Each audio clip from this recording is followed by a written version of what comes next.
Good morning. I'm Micah, and Pastor Mike's asked me to share my story with you this morning. My wife Rachel and I both serve here at AV Chapel and youth ministry, Rachel in kids ministry, and you see me on stage with a guitar occasionally. I'm an elder here at AV Chapel, and it's a pleasure to share my story with you today. And I also want to encourage you guys to think about your story, how you came to know Jesus, and think about your story, write your story down, and be prepared to share your story with whoever will listen. It's kind of been a theme here lately. A few weeks ago, we heard an awesome testimony from Ed Tenen, just fantastic. And then at youth camp, week before last, the Thursday of that camp, Derek Cook spoke about testimony. I'm actually going to steal a little bit of his material before I get into my testimony. But I just encourage you to, one of my favorite songs is More Like Jesus, and the bridge of that says, "This world is dying to know who you are." And there's people here in this valley that are dying to know who he is. And you see people in the grocery store, in the feed store, and at school, and wherever you go, there's people that are dying to know who he is. And just one simple thing we can do is tell them what Jesus has done for us. And I kind of had my story half formed for a long time, but I actually put it down to pencil or iPhone and started thinking about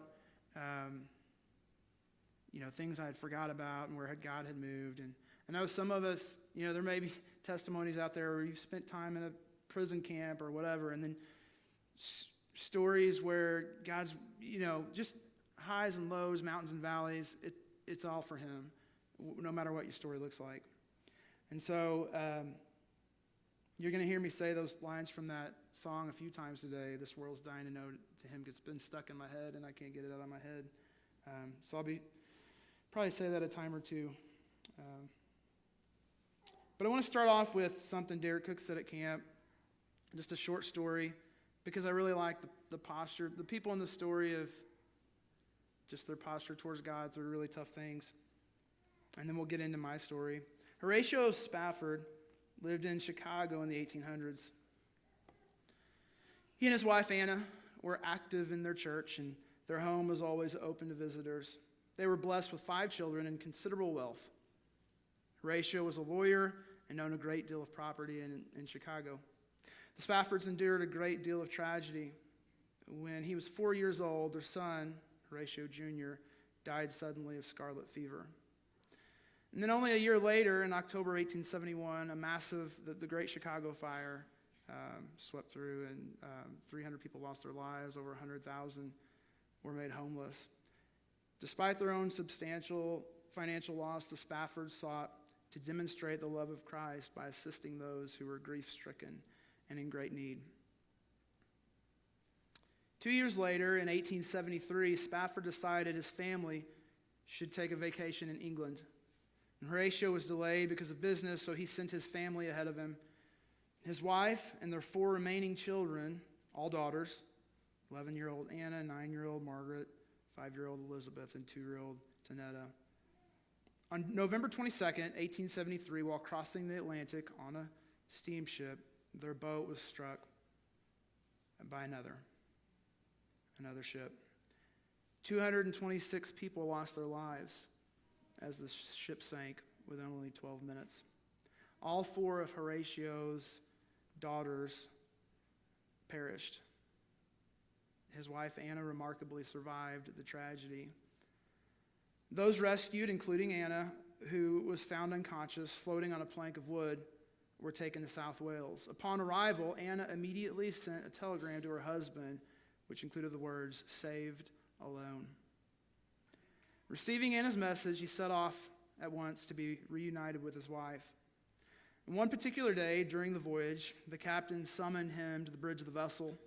Pointing to his charts, he explained that they were then passing over the very spot where the ship had sank and where his daughters had died. It is said that Spafford returned to his cabin and wrote the hymn, "It Is Well With My Soul."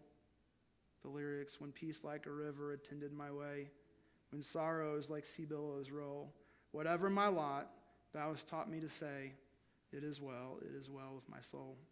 And there's accounts that he wrote that at a later date after pondering on the boat. But obviously, the voyage was one of deep suffering and his clear inspiration of the moving and well-loved hymn.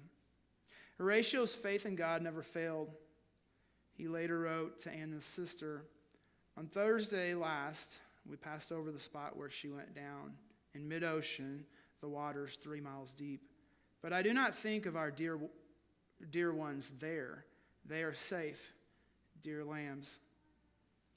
And after Anna was rescued, she was heard saying, God gave me 4 daughters. Now they've been taken from me. Someday I will understand why. And naturally, Anna was utterly devastated. But she testified that in her grief and despair, she'd been conscious of a soft voice speaking to her. You were saved for a purpose. She remembered something a friend had once said, it's easy to be grateful and good when you have so much, but take care that you are not a fair weather friend to God. I really like that. I'm going to say it again. It's easy to be grateful and good when you have so much, but take care that you are not a fair weather friend to God. In August of 1881, the Spaffords left America with a number of other like-minded Christians and settled in Jerusalem. They served the needy, helped the poor, and cared for the sick, took in homeless children. Their desire was to show those living about them the love of Jesus. They were telling their story to all who would listen. This world is dying to know who he is. Of both Horatio and Anna, it can be said, in the words that Spafford penned, that it is well with their souls. And so, what a crazy, amazing story, and to see them serving God through all of that. I love that quote from her. And so now I'm going to get into my story, and I want you to think about yours and think about who you can share it with. But one theme we've echoed in our youth ministry the last several years is on our youth T-shirts. It's on there. Is just our motto of know God and make him known. That in this life, our calendars are busy and we're zigzagging, we're doing a million different things, but our primary purpose in life is to let others know about Jesus. And telling your story is a really easy way to do that. So into my story, and just first to give you kind of a helicopter view of my childhood, which was fantastic. I really did, for me and my story, I really did hit the lotto with my family. It was as good as it gets. From all the fun and activities, but also being raised in a church. But as we'll see here in a minute, at some point, your parents' faith has to become your own. And so my childhood, big extended family as well, big family meals at my grandma Inman's, Wednesday night after church meals at Grandma Dree's, 3 siblings, aunts and uncles, cousins everywhere, just a big family. And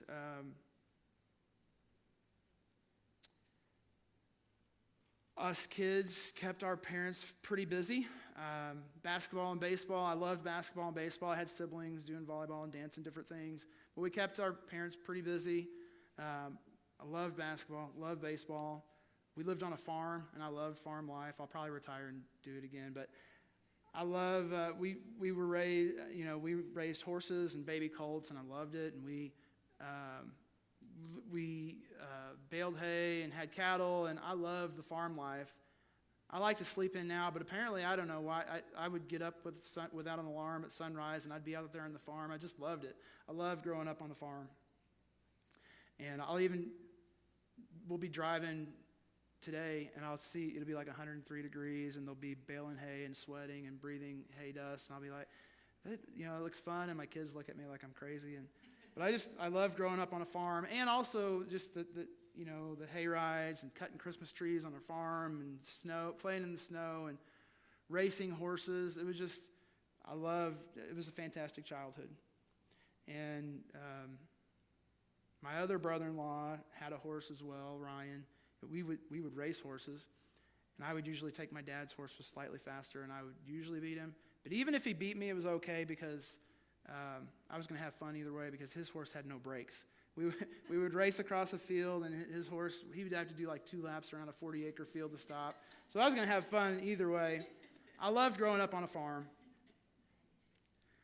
And then all the crazy activities. At some point, my parents asked my sister Stacy and I if we'd like to take guitar lessons. And so just another fun thing we added to our childhood, we started, I don't know what age, elementary, we started taking guitar lessons from Barry Jones, which I think is Ray's great uncle.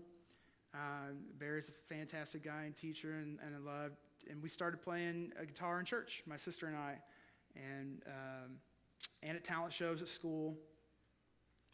This one time, Barry, I guess, felt like he was going to let us feel like a big shots, I guess. He let my sister and I do an opening song at one of the Barry Jones family concerts. And like in retrospect, years later, it was, the venue was on 00 in Fredericktown. And it was, we just hopped up and played. I never got nervous on stage singing or playing. I do now. I'm nervous right now. But at that age, for whatever reason, we just hopped on stage. And in retrospect, about a mile away from that venue was a family with a recording studio, with generations of groups that sang and played music all over the country. And they had a daughter there that I would marry one day. And I always think it's interesting when we were driving 00 that I kind of, anyway. And so just a fantastic childhood, and then last but not least, a fantastic part of my childhood was growing up at First Baptist Church in Ironton. Tremendous people, supportive people, all kinds of people. First of all, my whole family was there, grandparents on both sides, aunts, uncles, siblings, and cousins. And but then just a big youth group, children's ministry, a ton of kids, and just a lot of people pointing me to Christ. I loved that church. I loved growing up in that church. And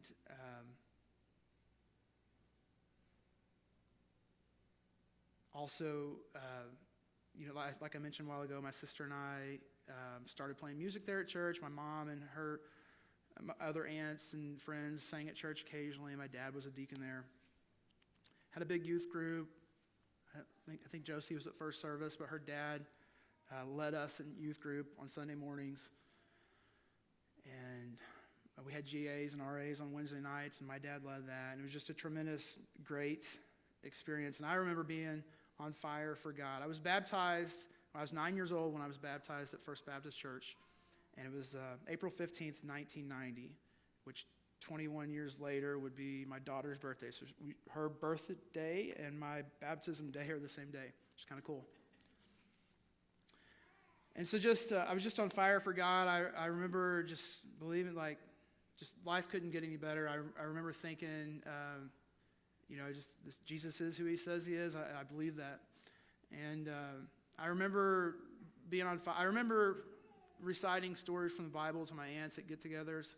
For some reason, I remember going on and on to my Aunt Margaret about Joseph and his coat of many colors and what a crazy story that is, and just being really on fire. And then high school hit. And for the first time in my life, I started caring about what others thought.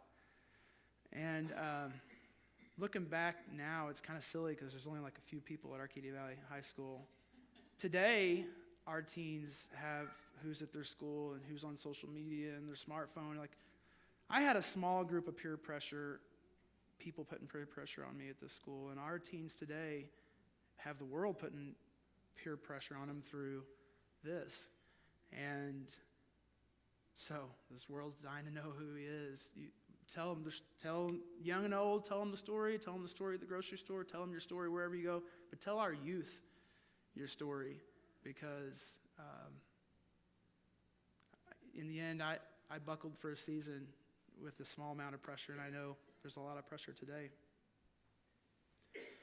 So as I think about high school, and I went from being on fire to aware of peer pressure, and for some reason, gradually started caring a little less about what God thought and more about what people thought.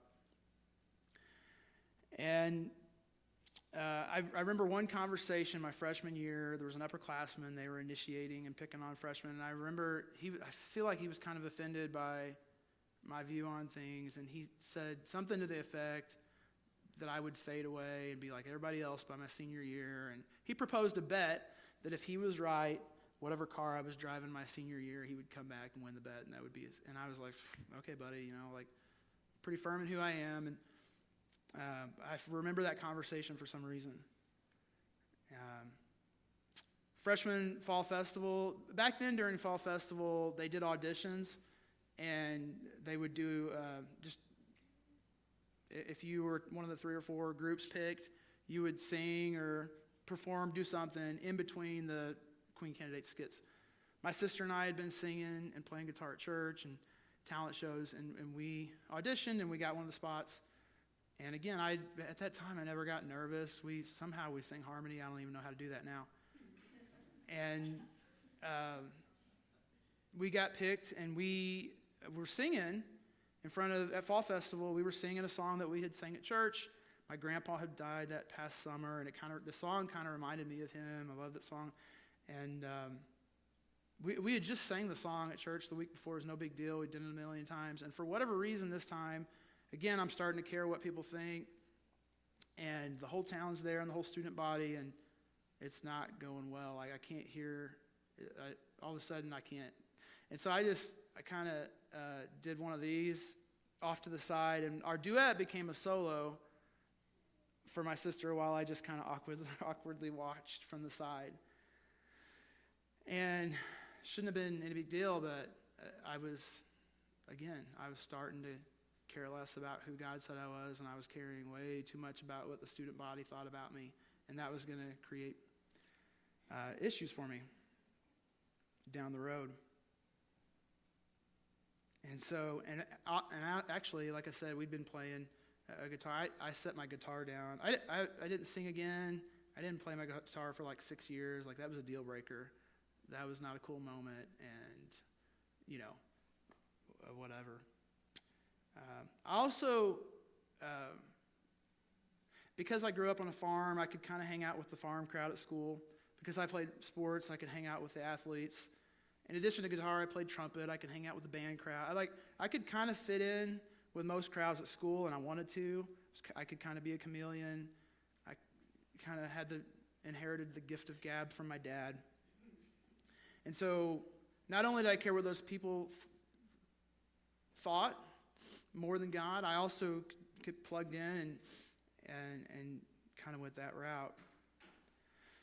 And so this peer pressure kind of mounted, and eventually I started to veer off in the wrong direction. This was like late junior year, and my senior year I started to veer off in the wrong direction. Started to make some bad decisions. Started to go to parties, hanging out at parties, and by the way, I mentioned all those groups. My youth group was one of those I could fit into also, and I should have done that a little more often, but so I started to veer off with the wrong crowd, started to go to parties, started to make some pretty bad decisions. And I thought at the time, maybe I don't know if I was or not, I felt like I was pretty, like I respected my family enough to do it in secret. And I felt like I was probably able to live 2 lives there, and no one knew. They probably did know, and they were praying like crazy behind the scenes. And for whatever reason, I don't know if it was, my brother and I were pretty close. He was an 8th grader when I was a senior, so there was a little bit of a gap, but we were pretty close. For whatever reason, he's the one that I kind of let see behind the curtain. I kind of led the double life with everyone else. I don't know why. But like years later, in retrospect, it's definitely something I really regretted. Like, here I am, a senior, and he's an 8th grader, and I'm supposed to be leading and showing an example of living my life for Christ. 8th grade brother, this is how you do it, and I blew that part for sure. And I remember, in addition to partying, I just remember being, you guys that know me think I'm a nice person, but I just remember being kind of hateful and mean during that stretch of life, and vulgar, and John got to see behind that curtain. I was not a good brother. And so, like, none of this is just a contrast to what I told you about how I grew up, the First Baptist experience, all the people there that loved me and pointed me to Christ, and how none of this really made sense. I also remember, just kind of a side note, my brother-in-law Steve and my sister Dana are a little older than me. They were new teachers, young adults, when I was in high school, and so it was a little bit annoying, but it kind of felt like a second set of parents at times, but they were really definitely looking out for me. And I remember one time in particular riding in a car with Steve and him giving me really good advice just about life in general and about relationships and who you spend your life with, and Dana doing the same thing, her being a little bit more blunt. She didn't like a particular person I had been dating. And at the time, it was really annoying, and I'll come back to that in a minute. And so none of this makes sense. Just a little. I went from the perfect childhood upbringing and love the Lord to just a little bit of peer pressure, no social media or anything, just a little bit of local social peer pressure, and I'm veering off in the wrong direction. And it's hard to explain, how does that make any sense? But if you'll turn to John 10:10 with me.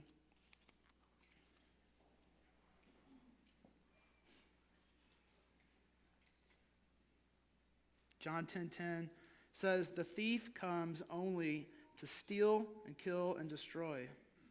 I came that they may have life and have it abundantly." So, each one of us, it's spiritual warfare. I told you I was on fire. Well, Satan was pouring water on that fire and trying to put it out, and that's why I wound up veering off in the direction that I did.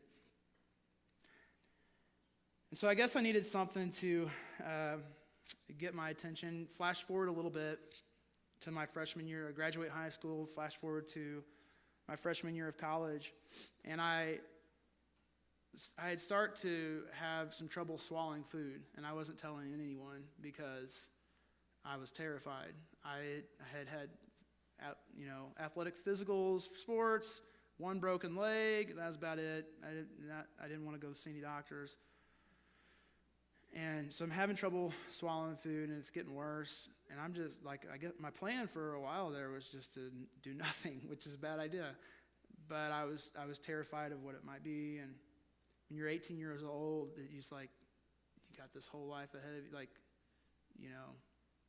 Something like that makes you realize life is short. But I'm just kind of ignoring it. It's not until a friend of mine at Mac noticed it. I noticed that I was struggling to swallow food, and eventually I maybe had noticed it for a while and said, "Dude, you got to get that checked out or what?" And so I told my parents, and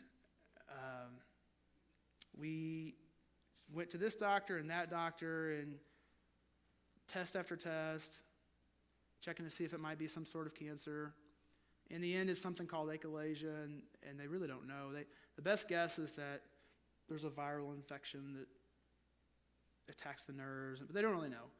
And so I go through all these tests. I have a balloon dilatation where they try to stretch it out. It doesn't work. We go to a different hospital, SLU. I have laparoscopic surgery in November of 1999. Kind of worked, but not really. At one point, they went in with a shot of Botox to try to relax I didn't know you could do that, but trying to relax the muscles in there, and then several balloon dilatations after that. And during that time, my eyes were open during that time just to how short life is, how dumb I had been, how far I had veered. It was the worst thing that could happen to me health-wise, but it was the best thing that could happen to me because my eyes were open during that time of just how I veered. God got my attention through that. Also, it seems like every encouragement, prayer, phone call, everything I was getting encouraged by during the time I was in the hospital was like kids I grew up with in my youth group, not the other groups I was trying to fit in. It was the kids from the youth group, my former basketball coach who was a believer, Brother Dennis from First Baptist Youth, just the believers in my life showed up and encouraged me, and then also just being, can't really explain it, but my eyes were just opened, and I have no idea why they were closed before, other than John 10:10, and so my eyes were open. I reset. I actually thought about what my sister had said about she making wise decisions. So I started praying for a lot of things. As I began to get healthier, I was praying God for my health and thanks, praying that I would be in step with Him, not in front of Him or being drugged behind Him, but being in step with Him for His will for my life. And I also started praying. I didn't date anyone at Mac those 2 years. I started praying specifically what my sister had nagged me about is like the type of person. And I started, in my prayers, I started describing the type of person that I wished God would send my way. And so I kind of have this 2 year. And I also have, the last year and a half at Mac where I'm not really hanging out with a ton of people, and so I'm praying for that. And so junior year, I go to SEMO. I borrow my aunt and uncle's horse trailer, and we're loaded up with luggage. And I'm going to move in with some buddies at 1216 Dunklin. And Rachel was at 1217 Dunklin. And it's what I've been praying for a couple of years, among other things I've been praying for. And I blocked her driveway, apparently, with the trailer. So we first met was me getting ready to unload and her coming out and giving me the dirtiest look. Like, that's how you're going to park, blocking my driveway, and just giving me this dirty look. And I thought she was kind of cute, but she clearly was not impressed with me. And so a few days pass, and I'm new at Cape, I'm new at SEMO. There are some people down there that I know from high school, from the Mineral area, from Mac, and I get I get some invites to some parties, which is what I've been praying to veer away from. But then I also got an invite from a friend, Anna Marie, who I had graduated with, and she was plugged in at the Baptist Student Union at Cape. And she came by and invited me and both of my roommates. I was like, yeah, I'll come. And I went. I walk in the BSU, and it's just packed, 100, 150, just tons of kids my age, praising and worshiping Jesus. Praise and worship music is awesome. David Crowder was pretty new on the scene, and I had him on repeat for years. And it was just packed. There was only one seat available in the whole place, and it was right next to Rachel. And so I sat by her, and she was a little happier than what she was the day before. And to me, it just looked like I've been praying for 2 years, and to me, it just felt like an answered prayer. I'm at BSU. I'm with all these believers that are my age. The cute girl that I blocked her driveway is sitting right next to me. And there's 2 people from First Baptist Youth Group that were at that BSU that I graduated with, which was pretty cool. One of them was Kevin Pollock, who goes here. You guys, many of you know Kevin Pollock. And a few days in, I wound up rooming with Kevin my senior year, but a few days there, Kevin pulled me aside and he shared this verse with me. If you'll turn to James 5:16.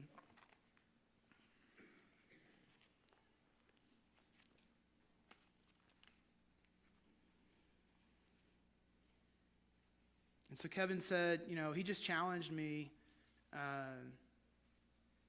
You're in a new town, I encourage you to come to BSU. And also, you need an accountability partner. You need somebody that can keep you accountable, that you can pray with, that you can confess sins, that you can share life together and point each other back to Christ. And so James 5:16 says, therefore, confess your sins to one another and pray for one another, that you may be healed. The prayer of a righteous person has great power as it is working. And I just remember that was another powerful, pivotal moment. Getting reunited with a couple people that I knew and a whole bunch of new friends who were believers. And Kevin sharing with that was huge. And Kevin being my friend those last couple of years at SEMO and someone I could confide in was just awesome. And I'll never forget him having that conversation with me. just a steady friend, because he's the person I should have been hanging out with at Mac instead of, at Arcadia Valley. We grew up in the same youth group. A couple other friends that wound up being my roommate before it was all said and done, too. A guy named Heath Self and Dave Merrill were playing guitar, and they were not we had a great BSU praise and worship band, and they were kind of learning guitar and looking to get plugged in, kind of new to it. And I hadn't picked up my guitar for 6 years since I had cared too much about what others thought and not what God thought, and my guitar was... And I made some comment that made them realize I had a guitar, and they were sort of like, "Hey, dum-dum, why is your guitar in Ironton?" And so the next time I brought it with me, and we started playing. It was the first time I played in 6 years, and started playing a little bit here and there at BSU. And so just another example of God using people to point me in the right direction, and I appreciate that.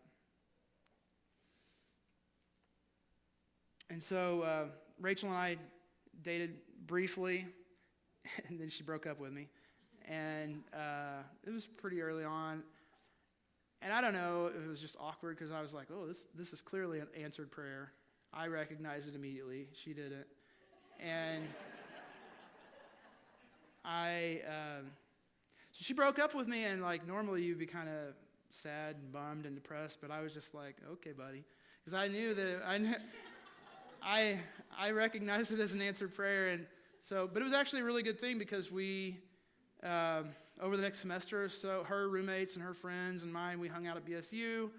She was a really good cook, and I was right across the street, and we just hung out, we played games, we got to know each other, and then several months later, we started dating again, and obviously got married, and definitely an answer to prayer.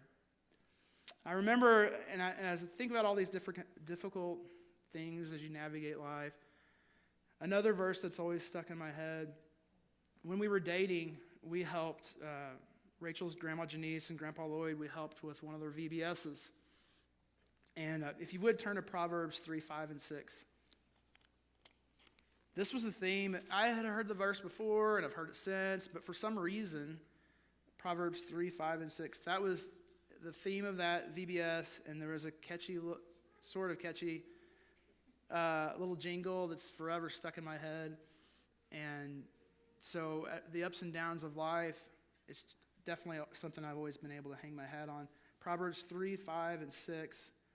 Trust in the Lord with all your heart, and do not lean on your own understanding. In all your ways acknowledge him, and he will make your paths straight. So like looking back to a couple years ago, prior to this, and dealing with the illness. And, you know, our family has had a couple tough losses. We've lost both of Rachel's parents in the last couple of years. And just the ups and downs of life. But that verse, since that VBS, has always stuck in my head. Trust in the Lord with all your heart, and do not lean on your own understanding. In all your ways acknowledge him, and he'll make your path straight. And so, just looking back on this story, and I think, how many people did God use to get my attention when I started veering off? I mean, Elijah got my attention, but just from Dana and Steve mentoring me, Kevin Pollock, an old friend inviting me to BSU, Crowder setting the world on fire and me having that on repeat, Rachel's an answered prayer. All of these things were used as answered prayer when I had veered off and needed to course correct.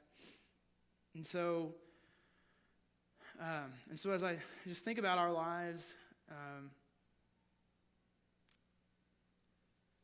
I just think it's so powerful for us to be able to tell our story, how Jesus saved us, and all of our stories are so much each story is so much different. But if you think it, say it. If you're having a conversation with a stranger, if it's family, if it's friends, if it's school, if it's work, if it's a store, if you think it, say it. I just encourage you to share your story of what Jesus has done for you with everyone who will listen. All right, let's pray.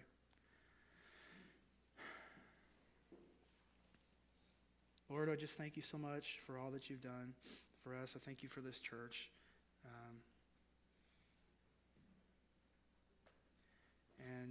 Lord, I just pray that I thank you for my story. I thank you for saving me. I thank you for saving me when I was hard-headed and heading in the right direction. Thank you for saving me. And I just pray for all of us to give us a boldness to share you. Give us a boldness to share our stories about how we came to know Jesus, how Jesus saved us, what that looked like for us. Give us a boldness to share that to whoever will listen, because this world is dying to know who you are, and we want to point them to you, Lord. And we ask all this in your name. Amen.